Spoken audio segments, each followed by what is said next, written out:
Yo, we back at the Allrellevent show with myself, DJ Brown-Matic, Steve Too Cool. Big controversy came to join us with this last guest that's in the building, man. Last but definitely not least, you know what I'm saying, wide receiver, you know what I'm saying, number 10 himself, you know what I'm saying, Philly's own Cory Brown in here, man. What's good, man? How you doing, man? Man, I'm glad you know what I'm saying, made it, man. A busy schedule, you know what I'm saying, busy man, you know what I'm saying, like, our show's about health and fitness, you know what I'm saying, but right now we're going to go all the way in on you know what I'm saying, the draft is coming up, you know what I'm saying, it's like this week, next week, this week, tomorrow. Yeah, I'm sorry, you know what I'm saying, I'm getting my dates mixed up. 3 days, you know what I'm saying, I mean, how you feeling right now, man? Excited, you know what I'm saying, what's going on with you? Yeah, I'm good, man. I'm ready to get paid for what I do. I've been doing it for too long not to get paid, so it's about that time. Absolutely. So you was 3 years at Ohio State, right? 4. Yeah. Oh, okay. Yeah, 4 years. I started off 4 years. Just got done this past senior year. Mm-hmm. Now, time for me to move on. How you feel about your chances in the draft? Oh, I'm good. I'm gonna get drafted. I told you, it's just a matter of where I'm gonna go now. That's the whole thing where people out here everybody is real like anxious to see where they gonna go, and it's not up to me. It's up to God, and whatever His plans is for me, I'm gonna go and I'm take full advantage of it. Right now, how you feel about your? You did the NFL Combine. Yeah. How you feel about your outline? Because you ran a 4.4. 4.37? Yeah. I thought you was a little faster than that. 4.37? I thought you was faster than that because I seen some of your kick returns and I'm like, yo, like he gotta have like 4.2 speed or something like that. Is it possible somebody have 4.1 or something? Yeah, 4.1. How about it? The record 4.26. Right. So I mean 4.37 at the combine is fast. Oh yeah, that's it. That's good for the combine. That would be the second fastest among the wide receiver group this year. Right. But it says something because you're not only a receiver, you also a returner. So, you know, for teams that need that, and I was making an argument before we started talking that, you know what I'm saying, like you were number 10, you know what I'm saying? Right, You're from Philly. We just lost a receiver. Yeah, I'm like, you know what I'm saying? thinking the same thing. How would you feel about playing at home though, man? It's good. This is where I want to play. I mean, a lot of people think I don't want to play here right now because something had came out when I was up at the combine where I guess I said something about Philly, about the crime in Philly, and the reporters twisted it up to make it seem like I just had all the hate about Philly. So, but I mean, I would love to play here. I told them that at the combine, I want to play here, and that was in front of every team. And you can imagine there's going to be a lot of that going to the next level with people twisting around your words and stuff like that. Tell me about the preparation to that, you know, preparing to take that next step. It's hard to be honest with you. It's a lot tougher than a lot of people think. It's more than just the cameras, the interviews, and the fame. You know what I'm saying, it's a lot of work you got to put in. I mean, I went down to I was in Ohio training. I went down to Texas and trained. I trained with Michael Johnson. It's just 3 or 4 workouts a day, trying to just get everything perfected for the combine. The 40 start, the lifting, try to be at your weight, your body fat. Just everything has to be on point. So when you get to the combine, because they judge you over every little thing. If one thing is out of place, you know what I'm saying, they can knock you off a round. That's just how they look at it. Let's go back to the very beginning. Let's go back to Cardinal O'Hara High School, where you were 2-time All-State player. And can you tell everybody what position you played in high school and what position you played in college? And let the people know what you did. Back at O'Hara, I was running back, corner, punt return, kick return, backup quarterback. I mean, at O'Hara, I did mostly everything for O'Hara, and I didn't even play receiver until I got to college. When I got to college, I was supposed to play corner. They moved me to receiver when I got to college, so that was crazy to me. I never, you know what I'm saying, I don't catch passes. I take handoffs at first. So I mean, when I got to college, that was a big adjustment. And now in college, I'm a receiver, punt returner. I did kick returns early, but not no more. I do a little bit of special teams here and there too. Right. So, I mean. What is it like the interview process with these, like some of these teams? Is that something that you kick to them? Like, look, I'm a multitask player. Like I can play everything. Usually when you got the interviews, they know. You know, all the teams have seen the film. They done seen everything they need to know. So when you got the interviews with them, they just basically just telling you what they like about you, what you could be better at. You know what I'm saying? And most of the teams, they like the fact that they like players that can, you know what I'm saying, be a receiver and do other positions. Because in the NFL, you only get a 53-man roster. Only 53 players get to go to games. So you have to play 2 different positions in order to go to games, or you're not going to be going to no game. You know what I'm saying? So at the end of the day, if you play one position, the only way you're going to go to a game playing one position in the NFL is if you getting paid like Calvin Johnson getting paid. Oh, wow. That's only about 10 people on every team. Right. So 43 people got to play 2 positions. If you ain't playing 2 positions, you're not going to no game. So- you're not getting no check. So speaking of being versatile, the Allrellevent sports team, we've done our research, and we felt that your closest comparison was Percy Harvin, just in terms of going to the next level. Now, Percy Harvin was able to play running back, punt returner, and wide receiver, but in terms of your transition to the NFL, are you strictly an outside receiver, or will you be able to play in the slot? No, yeah, I'm gonna play them all. That's what I did in college. I played to the boundary in the slot.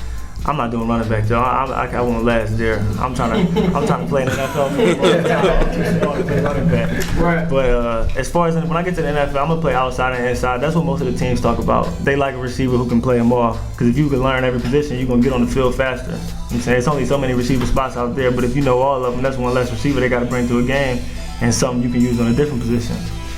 You're about to, go to the next level, and this is going to be a crazy transition. You know what I'm saying? But before you, in this transition, like, can you reflect on any of the games in your college career that have prepared you for this next step that you're about to take? A lot. I mean, I'm not about to play in front of a crowd like I played in at our stadium. I mean, NFL stadiums, they probably hold 60, 70,000. Our stadium is 110,000. So I mean, as far as the crowds and stuff like that, I'm used to it now. You know what I'm saying? You can block that right out. And on my team, I play for Ohio State. We had a lot of big time players on our team. We got a lot of people in this draft now. So going against these dudes that practice every day, like, we got a corner on our team who's supposed to be a first round corner. You know what I'm saying? So me getting, competition reps with him every day at practice, you know what I'm saying, that's helping me and him out. You know what I'm saying? At the end of the day, we making each other stronger, elevating each other games, and that's why we were successful. I mean, we were undefeated my junior year, but we was banned from the bowl games. Last year, we was undefeated until the last 2 games, so. Yeah, I was going to ask you about that.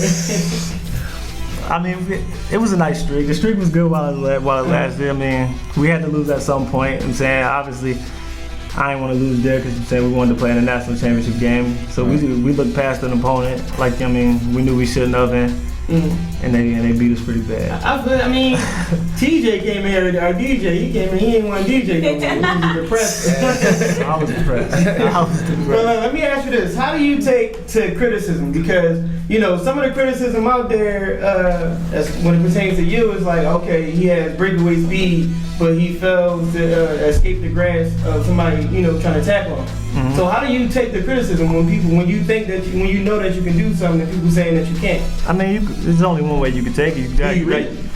Oh no, I don't read like blah. I leave that up to my mom does. I let everybody else do that. I don't really pay too much attention to a blog or whatever like that, or whatever it is online. But as far as criticism from a coach or a player with more experience than me, I'm saying, I'll take all the criticism in the world. I mean, at the end of the day, it's to get you better. I'm saying, you can always learn. Even people 9, 10 years in the league still, I'm saying, they say they learn stuff every day. So at this point in my life, I'm just trying to learn, get better. It's funny that you said, like, moms take to criticism like that, because it was just in a situation last week with Kevin Durant. And, they had the big headline of, Mr. Unreliable. And his mom, went on the social networks and started snapping. So you got that type of parent? No, she might. She might, but I mean, I hope she don't. I hope she try to stay away from that stuff. She need to get off that Twitter and Instagram stuff, man. I mean, that's no good nowadays. Look, let's talk about like your nerves and preparation going into a game. Has there ever been a game in your high school or college career where you just felt so nervous and you had so much anxiety before you stepped on the field? And just tell us what that moment was like for you and the result of that situation. Not high school. High school, I was never nervous for a game. Normally, I mean, I'm not a nervous person. Normally, I don't get nervous for nothing. But when I first played, when I got in front of that stadium, like I said, it's 110,000 people, and I'm a freshman. My first game was a night game. Mm-hmm. So I'm saying, that's crazy already. At the time, we was number 2, 3 team in the country, and I told you I was playing when I was a freshman. So my first game in college, I remember I got in. I forget what I was there. I know I was messing up all over the place. Quarterback threw me a pass. I might have dropped it. I might have dropped the first one. Then at that point, then it becomes like practice. I mean, when you realize you messed up already, it's no worse I can do than drop a ball. He threw me another pass. I think I got 1 yard. That was my first college experience right there. And let's talk about some of your achievements and accomplishments, because going into your senior year, it was a lot of weight on your shoulders, just in terms of being a senior wide receiver. Did you set any goals for yourself going into the season? Individual goals, I wanted to finish top 3 in Ohio State history in receptions. I didn't. I wanted to win a national championship. We didn't. I wanted to basically just become a better leader for real, because I was the oldest dude in the room, and I'm not used to being a leader. I'm used to being on a team with a bunch of leaders on it already. I mean, I've always been on winning teams, so all our teams had a bunch of leaders. It's easy to be a leader when you're winning. So me having to be a leader was that was different. But as far as goals, I mean, the only goals I really had was to finish top in Ohio State history. I ended up finishing like 5th. I finished 5th in Ohio State history, so I mean, that's not bad, but that's not where I wanted it to be. And congrats on the 10 receiving touchdowns last year, because 10 receiving touchdowns is nothing to sneeze at. Right. To the media, I mean, nobody else see it like you do, though. So I mean, it's good that you recognize it. For sure. So now we're a few nights away from the draft, man. Like, what's your mindset like right now? Like, I mean, as far as your where's your head at right now? I'm ready to play football, to be honest with you. I'm tired of waiting around. It's been a while since I done played in the game or even put pads on and go practice with a team. I'm just anxious to see where I'm going. I'm ready to just get away and get to work. You know what I'm saying? I want to be able to come on a team and make an impact any way I can. So I'm just ready to get on the team and put the work in. Absolutely. So I mean, like, you got any, climates or anywhere, you know what I'm saying, in mind that you know what I'm saying, feel like, I could definitely use a vacation over in that area, or oh yeah, for sure. I mean, Miami wouldn't be bad. I mean, we was in Miami for that bowl game. We stayed down there for like 7-8 days. So I mean, Miami definitely wouldn't be bad. Cali wouldn't be bad. Right. So anywhere that's, I'm saying, in the winter time is about 60, 70 degrees. That wouldn't be bad. Did you work out with a team that you had a good feeling about? Yeah. I had a couple workouts. I worked out with the Falcons. Mm-hmm. So they showed me a lot of love. I worked out with Carolina, the Patriots, the Cowboys. Don't do that. You gotta promise us one thing, man. Don't play for the boys. Look, Jerry Jones cuts checks. Get checks. If it's about a check, man, go ahead and do it. Absolutely. No, I mean, that's what it's about at the end of the day for everybody. I mean, you want to be able to provide. At the end of the day, I'm saying, most of these people, I mean, grew up just like me with a single parent. You know what I'm saying? You want to be able to provide for your mom. You know what I'm saying? Just like you've been wanting to do all your life. So, I mean, you still got passion, but at the end of the day, it's about a check. Right. Now, you just named some teams that you worked out for, and you named some teams with very good quarterbacks. We're talking about Tony Romo, Tom Brady, Matt Ryan. Y'all got pretty good receivers, too. Who is your favorite NFL quarterback right now? Who would you most like to play with? Brady been my favorite receiver who don't want to play with since Brady? middle school, man. If Brady make average receivers look like Hall of Famers. Right. If you get on the team with Brady, you know you're getting a check when you're done. You know you're getting a crazy contract. Because Brady will make anybody look like Jerry Rice. Absolutely. At the same time, Brady getting up there. Yeah, he still got it. He 37, but he looked the same to me. He still got that rocket arm. They signed him till he's 40. They got one of the best lines in the league. I mean, when you're a quarterback, you see Brett Favre. You can play as long as you want to play. He's not taking no hits. He's throwing that ball just as accurate as he's been throwing it. I mean, I think any receiver would want to play for Brady. Absolutely. I want to play for Brady. I know he make me look crazy. Can I ask a fun question real quick? Well, yeah, it's kind of fun, but you see all these athletes, like, professional at the college level, getting caught up in all these scandals and stuff like that. How do you stay away from that?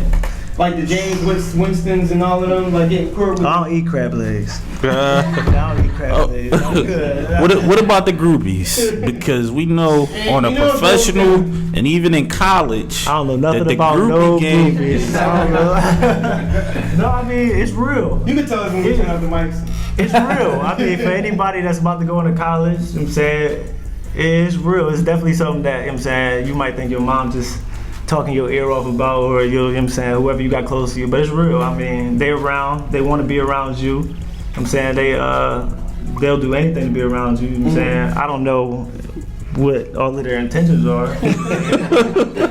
They'll do anything to be around you. So I mean, me, I try to stay away from that. You know what I'm saying, That's As far as being a pro college athlete, what's the crazy experience you went through or you saw somebody else go through, just having that certain level of fame at your campus? man, back when all that when we all got in trouble for getting the free tattoos. Oh, yeah. Back in that day, you know what I'm saying. Just, You were a part of that? oh no, I didn't get. Oh, you didn't? I was gonna say you. Suspended. All right. But I mean, man, That was a circus, though. Everybody did it at least once, but I mean, more people took, you know what I'm saying, took crazy advantage of it, and just all the crazy publicity that we had at the facility. It was just college football live there every day. Every news camper there, every person that lived in Columbus, Ohio, at our place, just trying to see us and see how we react and everything. That's when Coach Tressel got fired, and we had a new coach step in, and I don't know, the whole thing was just crazy. It just the way it went down, it was all crazy. Shout out to Coach Tressel, though, one of the top 10 greatest college football coaches of all time. Top 5. And he got fired. He got fired. People don't forget. How you feel with especially you being a receiver? How you feel about what Richard Sherman did to Michael Crabtree? He did him dirty. Right. Yeah, he did him dirty. But How would you feel if somebody came at you like that? I wouldn't allow that to happen. I think he treated him like a little boy on every level. Right. He called him mediocre.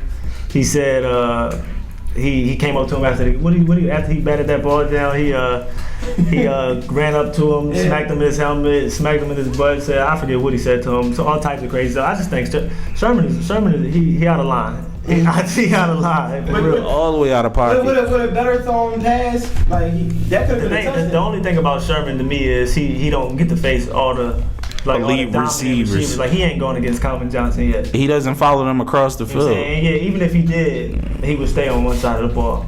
So, I think Sherman is the best right now, just because Reeves played. I think Reeves will be the best again, but just Reeves played for the Bucs, so you ain't hear nothing about him. But I think once he in New England now, Sherman and Reeves will follow you all over the field, just like he did with Dez Bryant.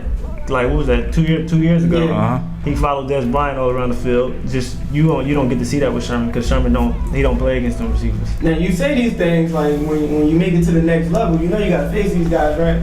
I'm good with it. All right. Yeah, Just make sure, you know what I'm saying? I'm ready for it.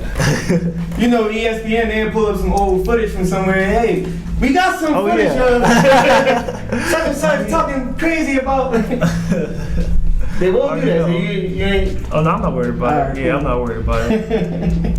So do you feel like if the Eagles drafted you, where would you fit in terms of your role in the offense? Do you think you would make a seamless transition and that you would be an early contributor to the offense? Yeah, I think they would. I think they would throw me right in the slot.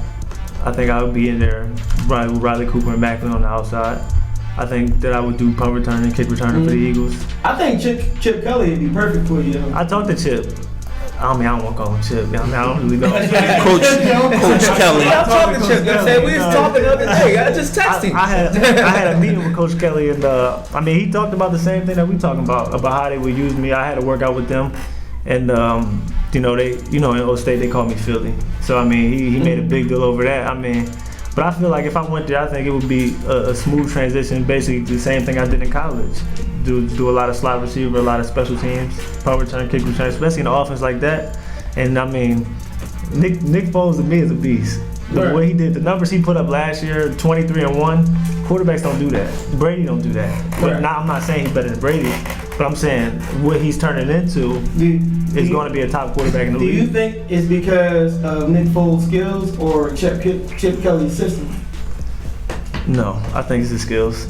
He don't fit Chip Kelly's system. So you think he would have been like that under Andy Reid? No, he too conservative. That's the thing. Andy Reid was that's why the Eagles can't win. It's a combination. It's a combination of the system and the skill set. One time, you know what I'm saying, we definitely went over the whole league, you know what I'm saying, teams you like and everything like that, you know what I'm saying. One time, you know, if you had the chance to just tell everybody why you should be, I mean, like, you know, a pick in the draft, you know what I'm saying, like, what would you say to them? Like, I mean, I'm a tough competitor. I'm a leader now. I'm a playmaker. I'm somebody that's reliable. You know what I'm saying, I'm accountable. I'm somebody who, and when it's third and long, you can throw me the ball. I'm gonna catch it. You know what I'm saying. I'm somebody that's a short-handed person now in my career. You know what I'm saying that I done got more comfortable with receiver. I'm somebody that's gonna bring a lot of energy to the team. You know what I'm saying, and basically I'm versatile. You know what I'm saying that's what all the teams want nowadays. So I'm a versatile player that can do it all. I mean, I can do whatever you ask me to do. and that, ladies and gentlemen, is Allrellevent, man. One time for Cory Brown, man. Thank you for coming out, man. We appreciate it. Y'all having me. I appreciate you having me. Definitely a force to be reckoned with, you know what I'm saying? Draft coming up, man. You definitely look for this man. He's definitely going to be making some noise next season, you know what I'm saying? It's going down. Yo, one time, you know what I'm saying, give everybody your IG, you know what I'm saying, Facebook, you know. Philly Brown 10, PHILLY Brown 10. That's on both Twitter and Instagram. So follow me if you can. There it is, man.